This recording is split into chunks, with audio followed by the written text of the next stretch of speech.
Hey everyone, and happy May. Um, May is Mental Health Awareness Month, and for me, mental health is something that's very near and dear to my heart. Um, and I thought, with being Mental Health Awareness Month this year, the theme is sort of break the stigma. That this would be a great opportunity to share with you guys my experience with mental health, specifically depression and anxiety, which I've struggled with since, wow, I've struggled with it forever. Ever since I was a little kid, I always knew that there was something off, something a little different. I tended to panic more. I was very, what some people referred to as sensitive, um, weak. I've been called weak. I've been called, uh, um, you know, I was told that the world was going to chew me up and spit me out. And for someone like that, it's can be really hard, um, especially for a kid. And as I got older, I I struggled. I continued to struggle into my teenage years. It got it got much harder to deal with. Um, and then, into my college years and starting work, you know, it changes, particularly depression, really changes as you grow and age. Um, One of the big things is some days you'll have moments where um, you'll have times where you're more like in a funk for a long period of time. And then, um, as you get older, sometimes it turns into bouts of anger, or it gets to be where you don't have as many days of sadness, but you have much more intense days of sadness when they do come.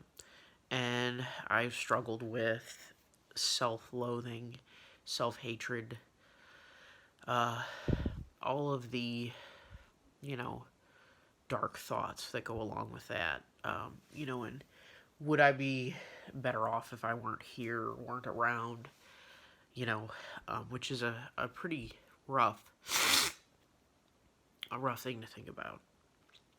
Um, but about, I would say about 4 years ago, I just had run out of options and run out of things to try in terms of sort of soothing the savage beast within.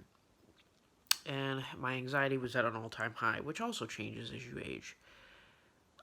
And I ended up reconnecting with God. And as most people know, I'm very passionate about my relationship with God. And He really changed, I guess, my condition. I found a sense of peace. I found that I was having anxiety and depression much less and less. I still have it. I mean, I still have days and moments and seasons that I'll go through where days are particularly hard. But I think as long as I cling to God and what He thinks of me and His promises, it's it it's it does they don't last as long and they're not as intense. Um, and like I said, the reason I'm sharing this all with you is because it's important to know that other people experience this, and it's important to kind of learn from other people what works and what doesn't. I go and I talk to a counselor once a month, and she is fantastic. I highly recommend just being able to talk to somebody and word vomit all of your anxieties and worries and fears and issues on someone else who